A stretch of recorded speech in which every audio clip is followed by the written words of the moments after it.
Olá, amigas e amigos de São José do Rio Preto, da TV Rio Preto. Estamos começando mais um programa Saúde e Companhia. Esse programa é apresentado por mim, Renato Silva, sou professor da Faculdade de Medicina de Rio Preto e chefe da Unidade de Transplante do Hospital de Base. Esse programa é apresentado por mim e pelo professor Braille, professor Domingo Marculino Braille, que é professor emérito da Unicamp e da FAMERP e é nosso pró-reitor de pós-graduação. Esse programa tem a grande finalidade que é passar informação para a população descobrir sinais de alerta de alguma doença e com isso poder imediatamente encaminhar, quem sabe, um paciente seu para um atendimento médico. E esse programa chama-se Saúde e Companhia porque nós temos sempre na bancada uma pessoa ligada à saúde, um médico, um psicólogo, um fisioterapeuta, que possa passar informações importantes para vocês. Hoje nós temos a honra aqui de receber o professor Fábio Nazaré. Fábio Nazaré é formado na Universidade Estadual do Pará. Veio para Rio Preto fazer a sua pós-graduação em residência médica em 1999. E como é uma pessoa que contribui bastante, foi absorvido pela nossa instituição, hoje ele é coordenador de residência de neurologia.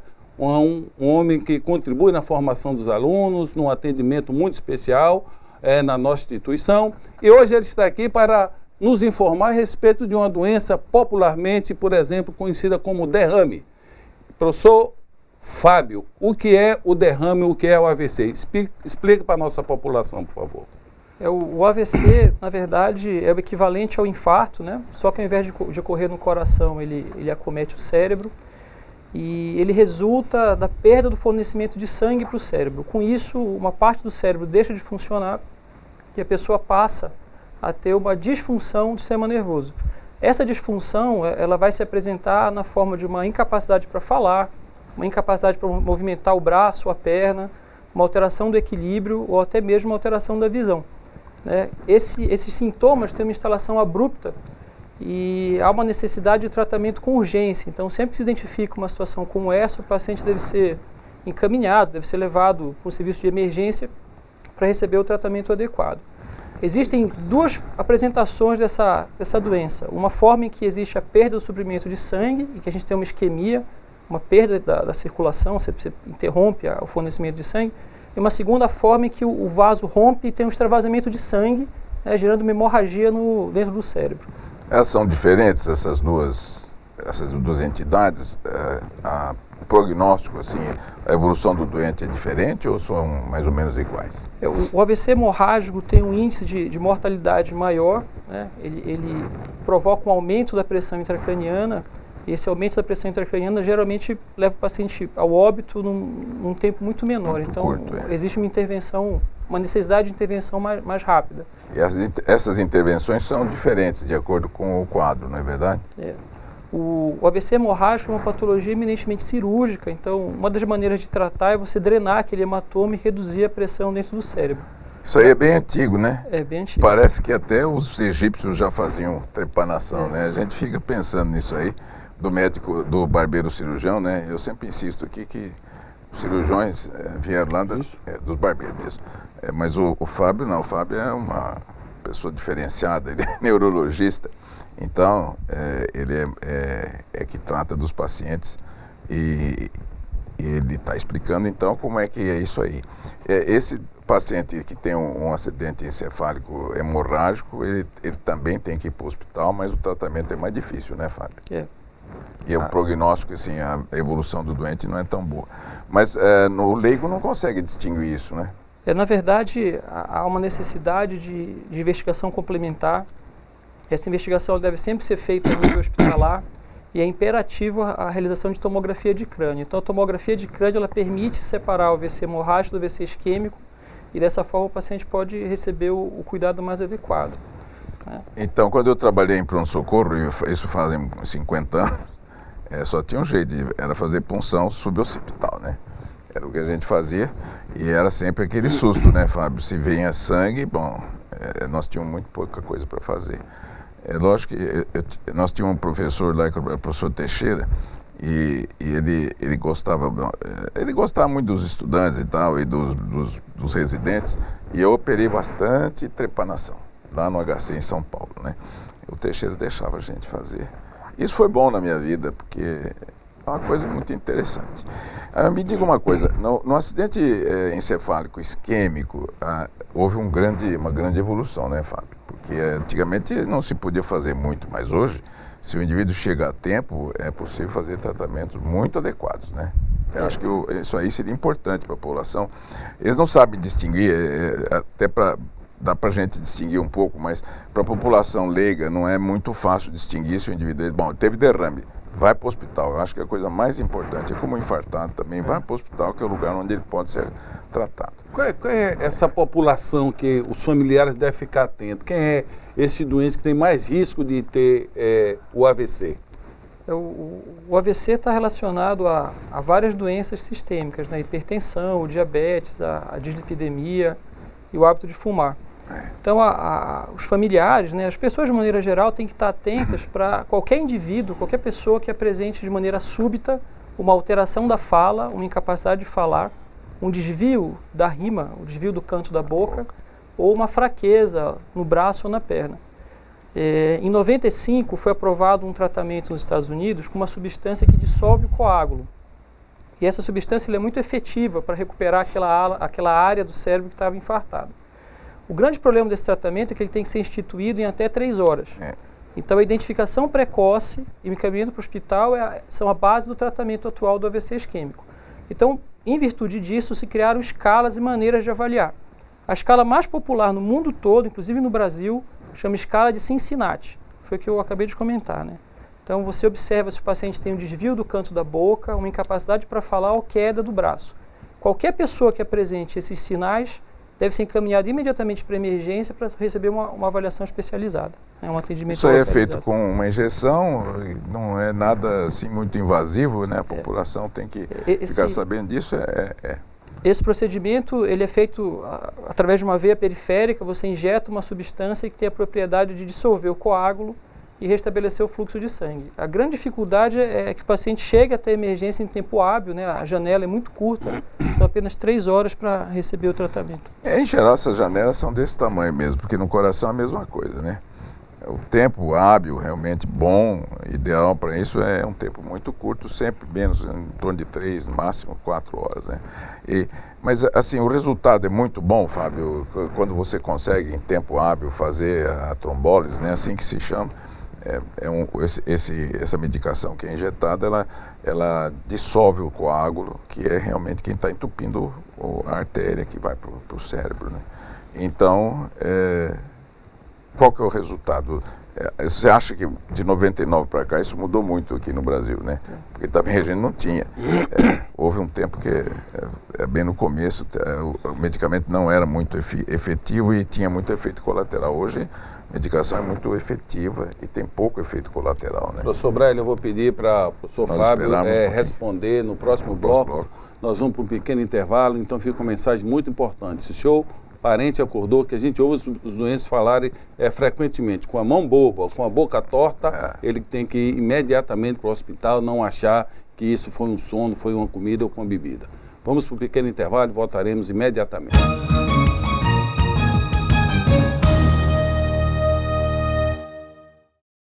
Viajar, divertir, correr, reencontrar, ousar. Aonde você for, viva o melhor da vida com a tranquilidade e proteção da Unimed Rio Preto. Faça seu plano e aproveite todas as vantagens que só a Unimed tem para você. Cuidar de você e de sua família, esse é o plano. Unimed Rio Preto.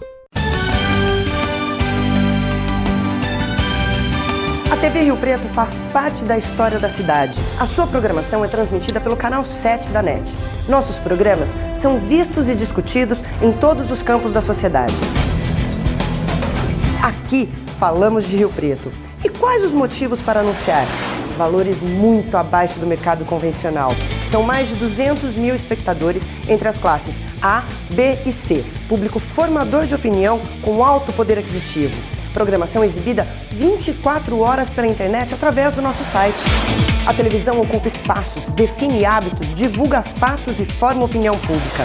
Seja nosso parceiro. Fale conosco através dos telefones ou nos envie um e-mail.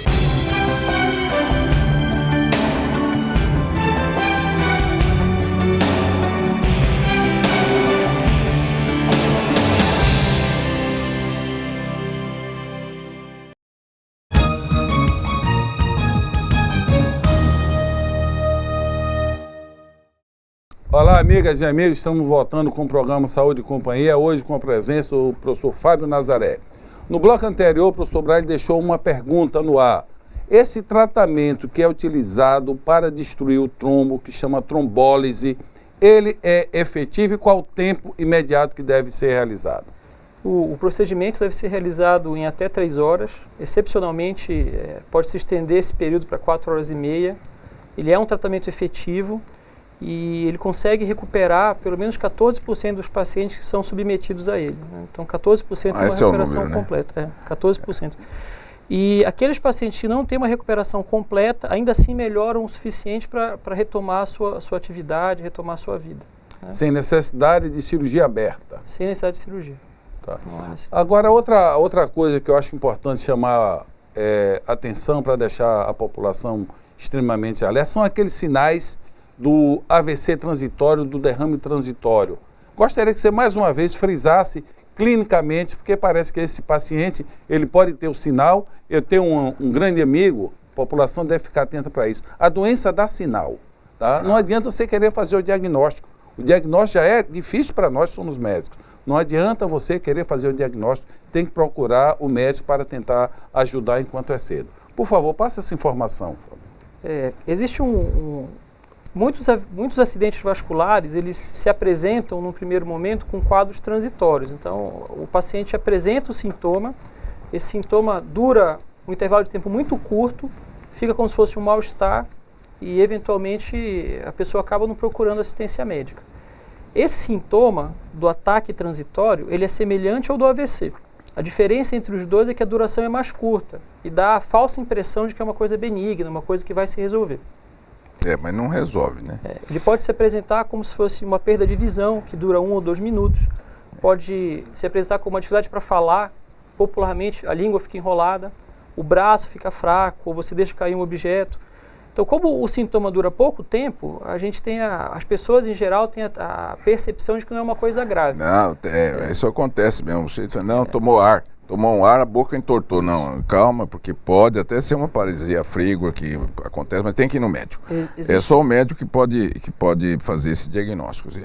Qualquer desses sintomas, imediatamente tem que ir para o hospital. Me diga uma coisa, Fábio, ele vai chegar no hospital e geralmente isso acontece à noite, no fim de semana, né? Sempre assim. O residente que está no pronto-socorro e o médico em geral estão preparados para isso? Hoje existe o serviço do hospital de base que está equipado para fazer a trombólise, fazer esse tratamento e qualquer paciente tem direito a fazer, ele é feito pela rede pública, o hospital sustenta esse tratamento, dá suporte para esse tratamento e o sistema de transporte de paciente, atendimento de emergência, o SAMU, as unidades de saúde de uma maneira geral, todas têm essa informação. Então todo paciente com uma suspeita de AVC agudo deve ser direcionado para o hospital de base. Aqueles pacientes que têm plano de saúde e usam planos privados, né, tem uma assistência privada de saúde, podem procurar os hospitais da cidade. O hospital de base também faz esse tratamento pelo convênio. Isso é importante frisar, né? Mesmo que você tenha convênio, se ficar em dúvida, vá para o hospital de base que tem um serviço que funciona permanentemente, 24 horas por 7 dias, né? E eu acho que isso é muito, muito importante. Mas vamos mudar um pouco dessa fase aguda. Deixa eu te perguntar uma coisa. Do que me consta, o indivíduo que teve um acidente desse, mesmo que tenha sido tratado e que tenha se recuperado, vamos supor, recuperou aí 70%, 80%, mas ficou ainda com um déficit, a fisioterapia faz muita diferença? Faz. Então, isso aí eu acho que é uma coisa importante para a população saber, porque nós temos, em Rio Preto, nós temos um sistema de saúde que permite a fisioterapia com muita facilidade, né? Nós temos uma porção de serviço de fisioterapia. Eu queria que você explicasse um pouco isso e quanto que a família tem que se preocupar com isso e o próprio paciente, né? Acho que isso é um ponto fundamental. Existe uma ideia de que o cérebro não tem a capacidade de se recuperar. O neurônio não se recupera. Isso é um fato, isso é científico. Mas a gente sabe que os neurônios remanescentes têm uma capacidade que chama neuroplasticidade. Ele consegue se adaptar. Ele assume a função daquele neurônio que deixou de funcionar. Então a fisioterapia ela permite, né, que o paciente tenha uma maior estimulação do cérebro, ative essa neuroplasticidade e permite que ele tenha uma melhor recuperação. A evolução é melhor. Além de promover essa capacidade de adaptação do neurônio e da organização do movimento, né, do ato motor, a fisioterapia também ajuda a prevenir complicações da imobilidade, como retração do tendão, atrofia do músculo, formação de escaras. Então, a fisioterapia ela é parte fundamental do tratamento do paciente com AVC. Saindo da fase aguda, ela é que vai garantir que o paciente consiga mais prontamente retomar a sua atividade. Além da fisioterapia, vale a pena destacar também o papel do fonoaudiólogo e do terapeuta ocupacional. Então, o fonoaudiólogo tem um papel fundamental nessa programação do tratamento, tanto na reabilitação da fala, quanto na reabilitação da capacidade do paciente de engolir. Muitas vezes o paciente que sofreu um AVC tem uma dificuldade para engolir, isso gera uma série de transtornos, né? E, por fim, o terapeuta ocupacional ele ajuda na adaptação do paciente, vai permitir com que ele se adapte, ele volte a ter atividade em casa, tenha atividade independente. Então, a terapia ocupacional também é muito importante.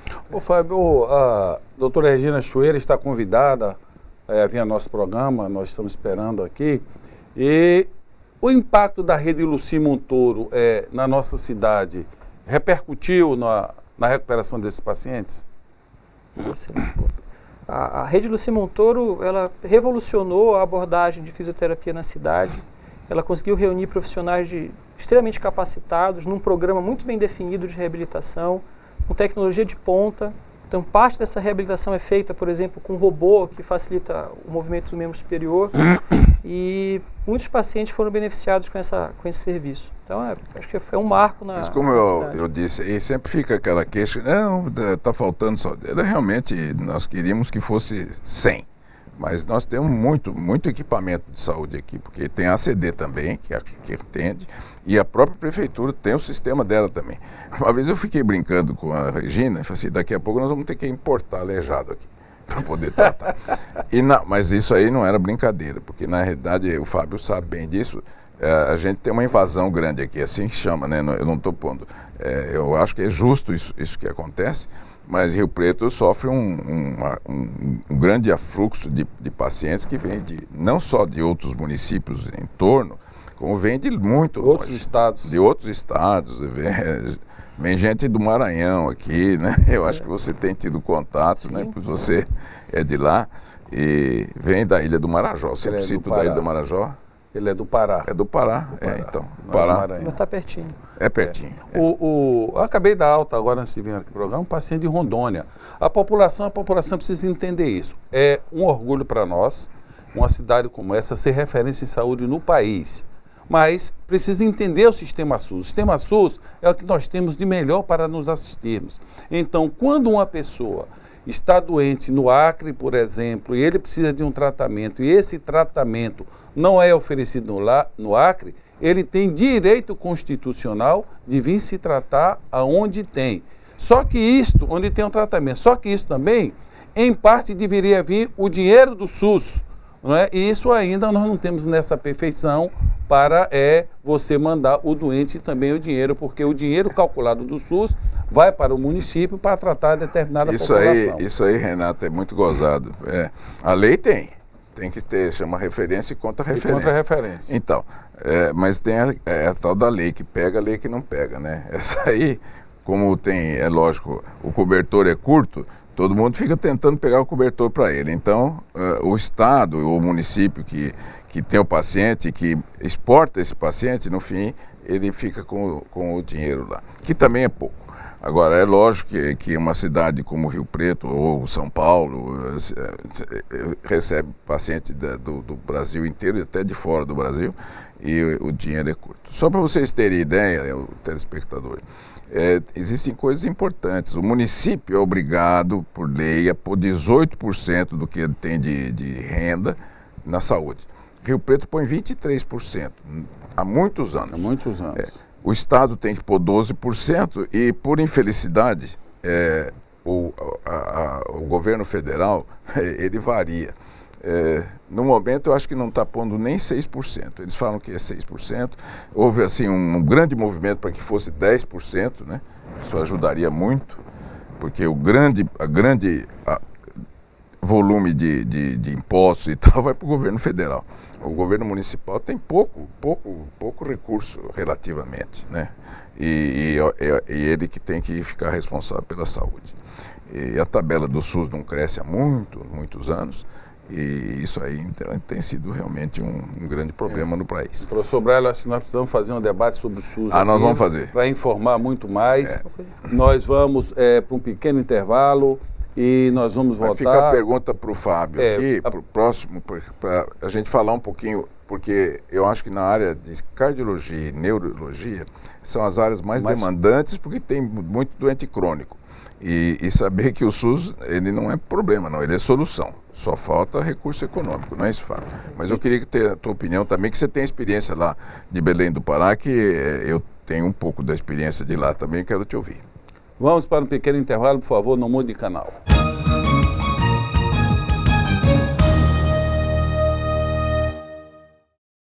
Viajar, divertir, correr, reencontrar, ousar.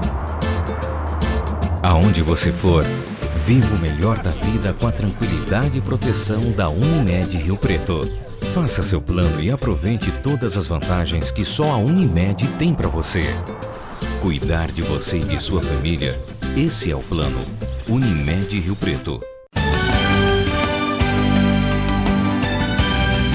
A TV Rio Preto faz parte da história da cidade. A sua programação é transmitida pelo canal 7 da NET.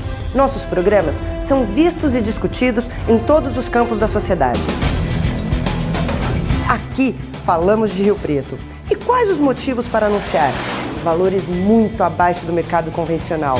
São mais de 200 mil espectadores entre as classes A, B e C. Público formador de opinião com alto poder aquisitivo.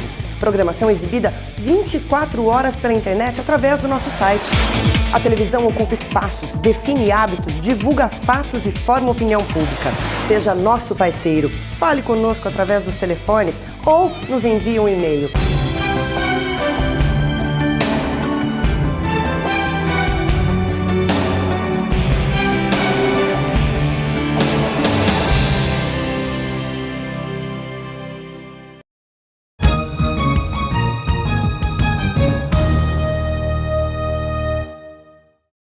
Olá, amigas e amigos, estamos voltando com o último bloco desse programa e ficou uma pergunta no ar. Professor Braille, gostaria de ouvir o doutor Fábio Nazaré a respeito dessa questão do atendimento de pacientes de outros estados e o que é que a instituição tem feito para atendê-los. Existe uma demanda, né, de todo o Brasil, principalmente da região da Bahia, de Minas. A gente recebe uma quantidade grande de pacientes. E, na verdade, os pacientes recebem o tratamento semelhante ao que é prestado para os pacientes de Rio Preto. É uma necessidade, são pessoas carentes, o mesmo tratamento que recebe nos Estados Unidos, na Inglaterra, onde for, porque a gente, no hospital de base se faz a medicina do estado da arte. E nos outros hospitais de Rio Preto também, né? Ele é um marcador. Né? E existe um comentário que é importante, a gente estava discutindo ainda há pouco sobre o funcionamento do SUS e as verbas e direcionamento de verba. Existe um projeto nacional, federal, quanto ao tratamento de AVC. Esse projeto, salvo engano, já tem 10 anos. Então, há 10 anos esse projeto está organizado, o hospital de base se credenciou, se capacitou, se estruturou para captar essa verba, né, e poder atender melhor os pacientes. Dentro desse projeto, o hospital de base assumiu o custo do medicamento que é usado naquele procedimento, a trombólise, e todo o cuidado com o paciente. Mas até hoje isso não foi implementado. Então, basicamente, o tratamento de AVC... Quanto está cada ampola dessa... Então, a ampola custa, em média, R$2.000. R$2.000. Mas a estrutura para você fazer, toda hemodinâmica, todo o profissional, então é um tratamento extremamente caro. Isso que o Dr. Fábio está falando aqui é o seguinte: a instituição se preparou, investiu material humano, capacitou pessoas, investiu em medicamentos e estrutura, e a promessa do Ministério de agregar mais verba à instituição, isso não ocorreu. Doutor Fábio, tem uma questão, uma doença que é extremamente prevalente, que é extremamente importante discutirmos aqui também, que é a cefaleia, a dor de cabeça. A dor de cabeça, tem algumas dores de cabeça que também dá aquela amaurose fugaz, não é? Por exemplo, a enxaqueca clássica, não é? Como é que seria a distinção disso? Como é que está o tratamento da enxaqueca? A enxaqueca, a dor de cabeça, ela tem um impacto na saúde pública muito importante, porque muitas pessoas deixam de trabalhar por causa dessa doença. Por favor. A dor de cabeça, a cefaleia, né, ela pode ser dividida em dois grandes grupos. Existe um grupo que é de cefaleias secundárias. Então, nesse caso, a dor é um sintoma de uma doença que pode ser até mais grave. Existem as cefaleias primárias. No caso da cefaleia primária, a dor é a própria doença. A enxaqueca faz parte desse grupo de cefaleias primárias e ela tem como característica principal o comprometimento unilateral da cabeça, um caráter pulsátil, latejante da dor e uma alta frequência de náusea e vômitos, muitas vezes associada à intolerância à luz e a barulho.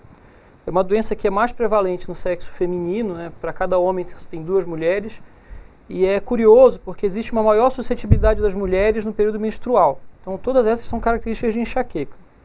Dentro da enxaqueca existe um subtipo, um tipo especial de enxaqueca, em que o indivíduo apresenta um fenômeno transitório de alteração visual, que é conhecido como aura, né, tem uma perda de visão, e que muitas vezes pode até ser confundido com AVC. O que vai permitir essa diferenciação é que a enxaqueca com aura acontece principalmente em pessoas jovens que não acumulam aqueles fatores de risco para AVC. Em geral, essa aura tem uma duração muito curta, dura 5 minutos, e é sempre seguida de uma dor de cabeça com as características que eu citei ainda há pouco. A cefaleia secundária preocupa mais a gente, ela pode estar relacionada a uma patologia mais grave, até o próprio AVC hemorrágico pode começar com uma cefaleia intensa. Então todo paciente que apresenta uma cefaleia nova, como ele nunca experimentou antes, associada a sinais e sintomas de doença sistêmica, como febre, confusão, rigidez de nuca, incapacidade de falar, ele deve procurar o serviço de atendimento de emergência para fazer uma avaliação com o especialista. Como o professor Braille falou, o tempo é muito curto, Fábio. Você vai voltar aqui para discutir doença de Parkinson, Alzheimer, epilepsia. Enfim, epilepsia é uma doença extremamente importante. Mas eu gostaria que você deixasse uma mensagem para o nosso telespectador, que nosso tempo está acabando. Na verdade, a mensagem é que, diante de um sintoma novo, de um sinal de disfunção do sistema nervoso central, que o paciente ou o parente de uma pessoa que apresenta esse sintoma procure o atendimento adequado. Nem sempre vai se tratar de uma urgência, mas é muito importante ter o diagnóstico precoce para que o paciente receba o tratamento conveniente e se recupere da melhor maneira possível. Existe um receio muito grande de buscar a emergência, de buscar o atendimento, mas existe em Rio Preto um atendimento especializado, todas as pessoas têm acesso, eu acho que tem que se buscar isso aí. Além disso, eu queria agradecer o convite, foi um prazer participar. Ok. E eu estou à disposição. Você virá mais vezes. Então, eu queria deixar só deixar aqui para o telespectador, né, que o nosso canal é o canal 7, pelo cabo, mas que ele pode sintonizar a TV Rio Preto.rio.tv pelo smartphone ou no computador. Isso aí pega no mundo inteiro. E mande perguntas. Nós temos atendimento @tvriopreto.tv e nós estamos aqui às ordens para trazer o programa que você quer, meu telespectador. Olha o que disse Pascal: o tempo cura as dores e as querelas, pois mudamos e não somos mais a mesma pessoa. Então, o que te incomodou hoje, vai ouvir uma música e dormir bem, fique em paz. Paz para todos.